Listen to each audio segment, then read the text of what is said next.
Could you survive just one day in the Middle Ages? Before breakfast, you'd already faced disease-ridden water, back-breaking labor, and a legal system so brutal it made no sense at all. No access to Google, Siri, or running water. And with life expectancy barely reaching your mid-30s, survival wasn't a guarantee. It was a world with no mercy, no tech, and no second chances. Living in the Middle Ages is nothing like walking into a Renaissance fair, cute outfits, turkey legs, and a little lute music. The real medieval world was dirty, dangerous, and about as romantic as a root canal. Forget Instagram, your only followers were fleas. Life revolved around survival. Eat or starve, obey or suffer, pray, and hope the plague skips your village. But behind all the filth and fear was a society that shaped the world we live in today. So grab your imaginary sword, we're diving into a day you'd never swipe right on. When we talk about the medieval ages, we're covering a beast of a timeline. Roughly 1,000 years between the fall of the Roman Empire around 500 AD and the start of the Renaissance in the 1500s. That's 10 centuries of change, chaos, and cold mornings with no central heating. But despite its vastness, one thing remained constant for the average person. Life was rough. And not Instagram rough, real rough. Society operated under a system called feudalism, which essentially functioned like a cosmic pyramid scheme. At the top was the king, who granted land to nobles. Those nobles handed chunks to knights, who in turn allowed peasants to work it. But here's the catch. The peasants did all the labor and got almost none of the reward. They weren't quite slaves, but they weren't free either. If you were born a peasant, odds were you'd die a peasant. Social mobility wasn't a thing unless you were lucky enough to become a monk or win a war. And even then, good luck surviving either. Forget scented candles and wellness routines. Bathing was rare, medicine was worse than the illness, and your diet? Mostly bread, beans, and broth. Still, this period laid the foundation for modern Europe, influencing everything from law and language to architecture and culture. Just don't romanticize it too much. The reality, far messier. Imagine waking up, not to the soft buzz of an alarm clock or the glow of a phone screen, but to the sting of cold air slicing through the gaps in your wall. You're lying on a sack of straw that smells faintly of mildew and chicken droppings. There's no mattress, no blanket, and certainly no memory foam. Just rough wool against your skin, and maybe a snoring goat in the corner. Welcome to your medieval morning. You're a peasant, which means your life is tied, sometimes literally, to the land you work. You don't own it, you don't have much say in what happens to it, but your survival and your lord's tax report both depend on it. And today, like every day, there's work to be done. First things first, food. You shuffle over to the hearth, basically a smoky pit in the center of your one-room hut. If there's any leftover pottage from last night, you're in luck. If not, it's time to chew on a hunk of rye bread so dense it could double as a building material. You wash it down with ale, not because you're trying to catch a buzz before dawn, but because the water could literally kill you. Wells weren't always clean, and streams doubled as sewers. Meat is a luxury. Eggs are rare unless you own a few hens. Vegetables come when they're in season. Think onions, leeks, or cabbage, and even then, they're boiled beyond recognition. Fruit is a treat if it survives the bugs and rot. Salt is precious. Sugar is a fantasy. Your food isn't just limited, it's dangerous. Grain stored in damp conditions can grow mold and fungi that cause hallucinations or seizures, but you eat it anyway because what choice do you have? Once you've fueled up, it's time for labor. You head to the fields with your oxen or simple wooden tools. Forget tractors. Your plow is pulled by livestock if you're lucky, or by you and your family if not. The ground is unforgiving, and the weather doesn't care about your schedule. You're planting barley, tending turnips, or harvesting wheat, and all of it is done by hand. Breaks? They don't come often, only if you want to fall behind. Injuries? Deal with them. A broken finger won't stop your lord from demanding rent, and you don't have gloves, boots, or sunblock. Your hands are cracked, your back aches, and you're 35 years old but look 60. Children work too. By age 7, your kid might be scaring birds from the field, gathering firewood, or helping with livestock. There's no school unless you're fortunate and live near a church that teaches boys. Girls learn how to manage a household, churn butter, and prepare meals while trying not to die in childbirth by 16. By mid-morning, you're sweaty, itchy, and coated in mud, but there's no hot shower waiting. Bathing is rare and often communal. Soap is made from animal fat and ash, and it stinks almost as much as you do. Fleas and lice are a constant companions. Sores get infected. Teeth rot. Most people lose them by their 20s, and you've probably never seen a doctor. Those are for the wealthy or the dying. Your house has no plumbing. The toilet is a wooden seat over a pit, shared by your entire family.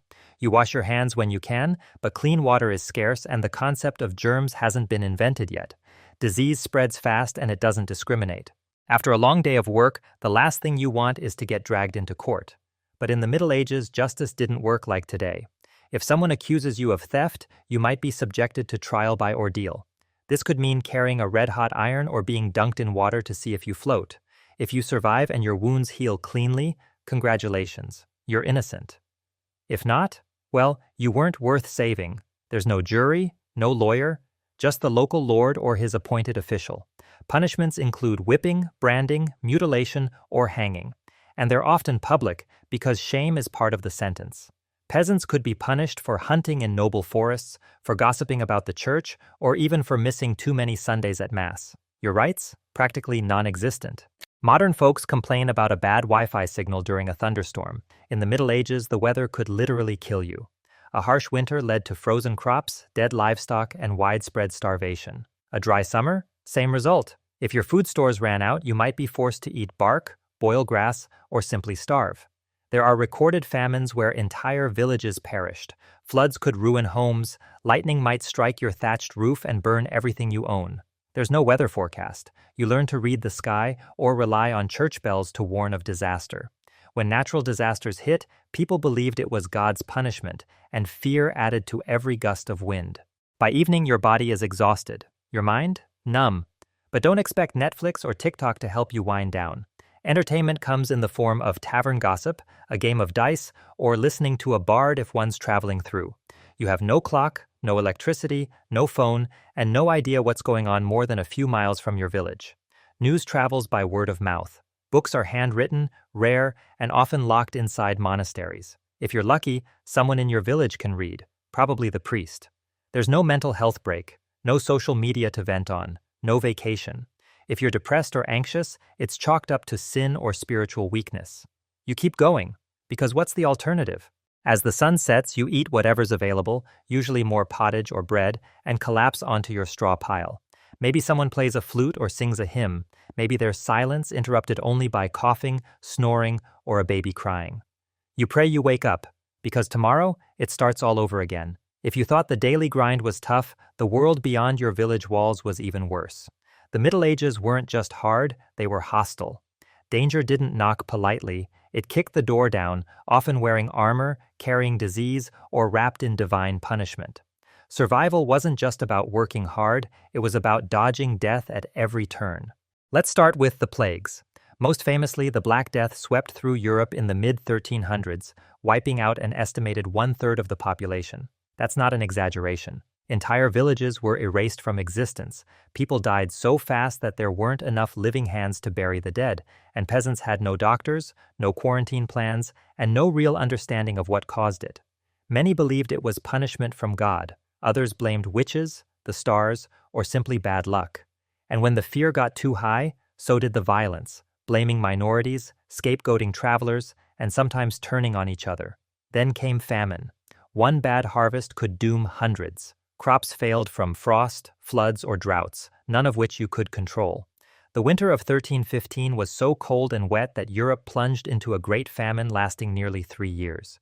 People resorted to eating bark, grass, and even rumors of cannibalism surfaced. Hunger didn't just thin your body, it broke your mind. Starving parents abandoned their children, neighbors turned cold, entire communities withered. And if disease or hunger didn't get you, conflict might. Raids were common, especially from Vikings earlier in the medieval period and later from rival lords or mercenary armies. Castles were built not for luxury but for protection. As a peasant, you had no sword, no armor, just prayer and perhaps a pitchfork. If your village was attacked, your choices were grim: run, hide, or die. And let's not forget justice at the local level. You could be punished for things as small as stealing a loaf of bread, criticizing your lord, or letting your animals wander into someone else's field. So while today's life comes with pressure, it's nothing compared to waking up in a world where one wrong word, one bad crop, or one unlucky cough could end you. The medieval world wasn't cruel on purpose, it just didn't care if you lived or died, and that was the scariest part. Despite the disease, the dirt, and the daily grind, medieval people didn't just curl up and wait to die, they adapted. Survival wasn't a stroke of luck, It was a stubborn, generation-by-generation grit that shaped the future of Europe. Peasants developed more innovative methods, such as three-field crop rotation, which allowed one part of the land to rest while others produced food. It sounds simple, but it helped reduce famine and fed more people. Iron-tipped plows made tilling more efficient, while windmills and watermills took pressure off human backs. These weren't breakthroughs driven by universities, they came from sheer necessity. Craft guilds formed in growing towns, protecting workers' rights, in their own way, and training apprentices. This slowly created a skilled middle class, blacksmiths, weavers, masons, who weren't tied to the land like peasants, but not yet nobles. It was the beginning of something modern. Even women, though confined by strict roles, found quiet power. As midwives, herbalists, brewers, and textile workers, they often held the village together when men were at war or dead from disease. Their work wasn't just helpful, it was essential. So, yes, the world was cruel, but there is commitment, and if you can't be your brother's keeper, you'd lose out on isolation. Because every slight adaptation, every clever fix, every hard-earned lesson became a stepping stone to the Renaissance and beyond. So, could you survive one day in the Middle Ages? Maybe, but it wouldn't be easy. From filthy food to brutal laws, life was a constant battle against the elements, illness, and injustice. There was no tech, no safety net, and no second chances. However, people managed to make it work. They built systems, supported each other, and endured. Think you could survive just one day? Drop your answer in the comments. Be honest. No showers, no snacks, no scrolling, just grit. And if you want more stories like this, hit that like button and subscribe for deep dives into history's rawest realities. Thanks for watching, and be glad you weren't born in 1347.